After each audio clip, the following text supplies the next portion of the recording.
Era el año 2002 y las salas se encontraban abarrotadas por niños y sus padres yendo a ver la nueva película de Spider-Man. O bueno, eso pienso yo porque yo no fui a verla a cines. La cinta fue todo un éxito tanto mediático como taquillero y en críticas, e incluso en aquel momento fue un fenómeno mundial. Gente vestida del trepamuros con figuritas de acción. Lo que debió ser en su momento verla en el cine seguro fue un espectáculo total. Como yo en ese entonces tenía apenas un año y no recuerdo nada, aunque una señora extraña me diga que en ese entonces me cambiaba el pañal, fue hasta que tuve 3 o 4 años que la vi en VHS. Wey, ¿recuerdan el VHS? Yo recuerdo que las cintas tenían un olor particular y que me gustaba mucho, y me la pasaba rebobinando la pelea final, viendo cómo el Duende Verde le partía la madre al Spider-Man. Eso sí, años después la tuve en DVD y también me pasaba horas viéndola una y otra vez sin cansarme. La escena del beso y la pelea final siempre fueron de mis favoritas. Ya de grande descubrí el porqué. Lo que me parece muy curioso es lo rápido que se volvió un clásico esta película, tanto que muchos productos del mismo medio o de otros rendían homenaje. Pero ¿sabías que esta película estuvo a punto de tener un villano totalmente diferente, así como otro actor interpretando a Peter? Acompáñame a descubrir cómo se hizo Spider-Man de Sam Raimi.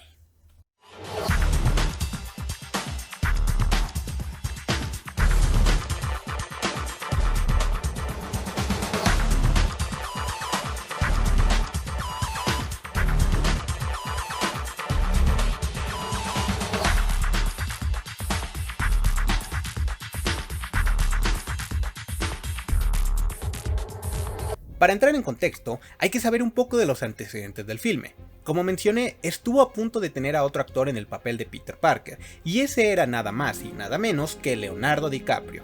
Y sí, ya sé que estás pensando que en aquel entonces él ya había salido en el Titanic, pero lo que no te he contado es que James Cameron, antes de dirigir el Titanic, trabajó arduamente en escribir un guión para una película de Spider-Man que se estrenaría en 1997, 5 años antes del estreno de la que conocimos y un año antes de que Titanic fuera estrenada y DiCaprio se convirtiera en una superestrella.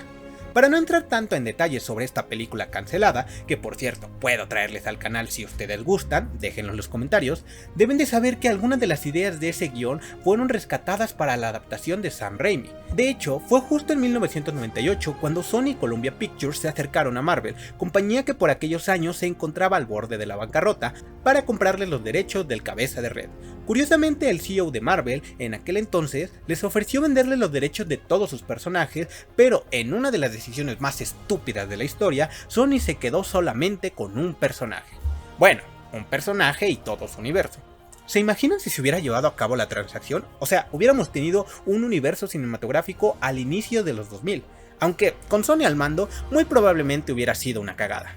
Total que para la dirección de esta cinta se buscó primeramente a James Cameron, quien ya había sufrido bastante con su proyecto cancelado y no quería volver a involucrarse con IPs de terceros, por lo cual acudieron a Sam Raimi. El director tenía trabajos medianamente conocidos en el medio, siendo el más popular Evil Dead, cinta de terror que hoy es considerada de culto. Y de hecho, toda su filmografía era enfocada principalmente a ese género, razón por la cual muchos en aquel entonces pegaron el grito en el cielo. Sí, incluso en aquel entonces ya existían los haters, y aunque el internet no era lo que es hoy en día, sí existían blogs donde la gente criticaba esta decisión. De cualquier forma, el guion estuvo a cargo de David Coed, quien ya había escrito películas muy exitosas como Jurassic Park y Misión Imposible, así que creo que estábamos en buenas manos. Para el papel protagónico se pensó nuevamente en Leonardo DiCaprio, quien ya era un galán de Hollywood, y que honestamente creo que no hubiera convencido tanto como Peter Parker. De hecho, fue este quien recomendó a su amigo de la infancia, Tobey Maguire, quien además convenció al director luego de que este viera su interpretación en The Cider House Rule, razón por la cual presionó al estudio para que él fuera el elegido. Tobey Maguire se preparó arduamente con una dieta estricta y mucho ejercicio, a tal punto de que sí llegó a tener este físico que vemos en la película, al menos en la primera, porque en la 3 parece que le valió y se puso gordito. Para el papel de su enamorada, se eligió a la en aquel entonces joven Kirsten Dunst, quien había aparecido en películas como Jumanji con apenas 13 años. Para el momento en que se grabó la película, ella tenía 18 años más o menos, y Toby ya rondaba los 25. Un poco turbio si lo piensas detenidamente. Y para el villano, aunque se barajaron varias posibilidades, entre ellas Electro, quien era el villano del guión de Cameron, finalmente se decantaron por el Duende Verde. Y viéndolo en retrospectiva, creo que no pudieron elegir a mejor villano que a ese para traerlo por primera vez a la pantalla grande. Viniendo de la serie de los 90, donde se puso en muchos aprietos a Peter, y en los cómics donde le desvivió a la novia, era el villano indicado para darse de madrazos en Times Square. Y claro que no había nadie mejor que el gran Willem Dafoe para llenar los zapatos del némesis número 1 del Cabeza de Red. Para su diseño, se prepararon varios artes conceptuales que fueron descartados, entre los cuales uno ha destacado particularmente por ser un animatrónico que sí llegó a producirse, que iba a permitir que se le movieran los ojos y boca, asemejándose más a lo visto en las series y cómics. Lamentablemente, esto no llegó al corte final por considerarse demasiado turbio para los niños de aquella época y terminamos con el traje de Power Ranger que todos conocemos. ¿Cree que asuste a los niños? A los niños. Les va a dar pesadillas a los padres. Pero, aunque a muchos no les guste su diseño, incluyéndome, creo que Willem Dafoe nos brindó una interpretación nunca antes vista en un villano hasta ese momento.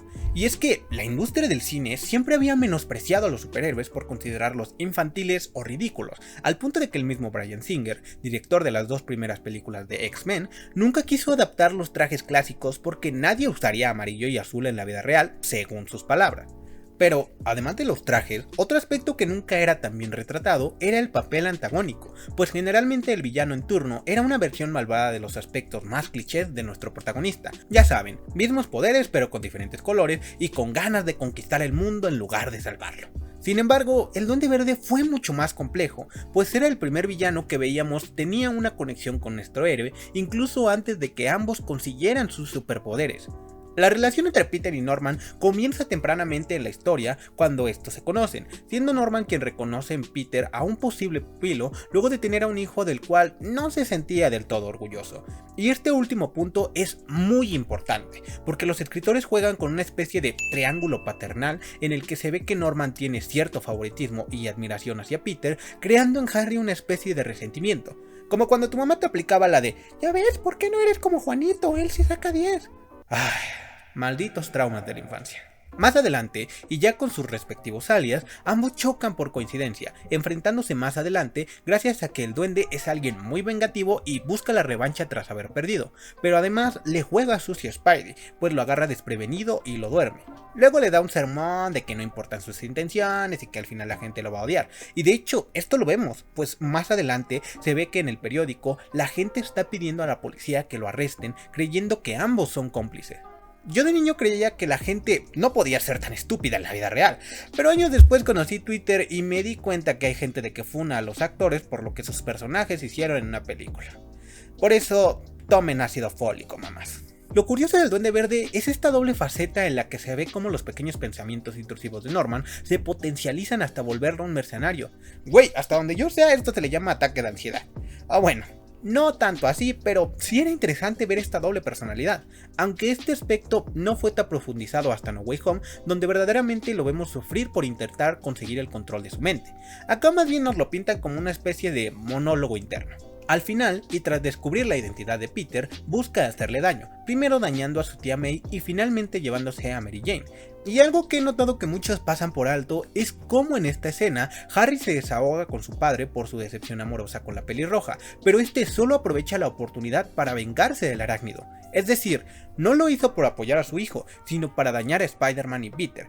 Puedo decir que en toda esta trama, uno de los peores daños colaterales fue Harry, pues perdió a su padre, se enemistó con su mejor amigo y para colmo le rompieron el corazón. Güey, así no lo juzgo por volverse malo al final de la 2 y principio de la 3, normal si ya venía de una familia chisqueada y luego vive tremendo desarrollo. Y hablando de desarrollo, ¿qué putiza le metieron a Peter en la batalla final? Ustedes no lo saben, pero por esta y otras escenas fue que la película fue catalogada como para mayores de 13.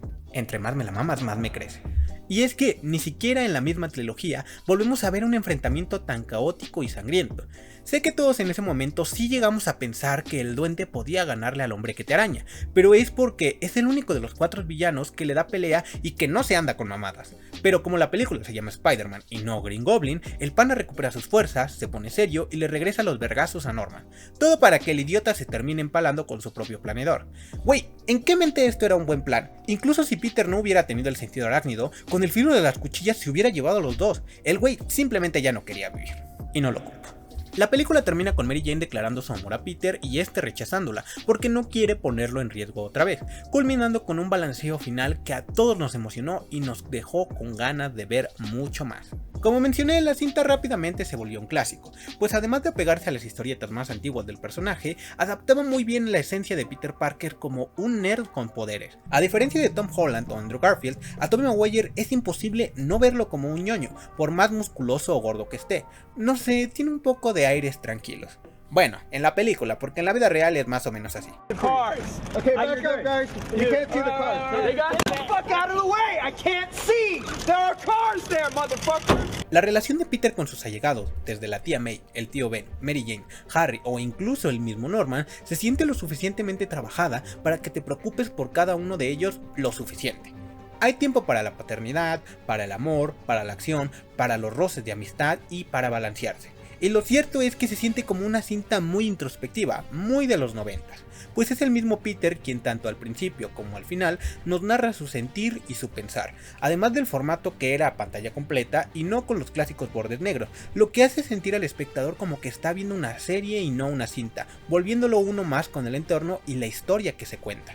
En el apartado musical tuvimos a Danny Elfman, quien previamente había compuesto la icónica canción del Batman de Michael Keaton, y ahora crearía un tema moderno pero clásico para nuestro superhéroe de azul y rojo, que sin duda alguna te enchina la piel al ver la secuencia de entrada junto con su hermosa composición. Se nota que esta cinta fue hecha con amor. Definitivamente es una de esas cintas que puedes ver una y otra vez y no te aburres. No es una película palomera que ves un domingo por la tarde, no, es una de esas películas que te preparas para verla con tu familia o amigos para saber que van a pasar un buen rato. Déjame saber en los comentarios cuál es tu escena favorita de toda la cinta, la mía sin duda alguna la del beso bajo la lluvia, ya sabrán por qué. Se despide su amigable vecino, Spider Henry.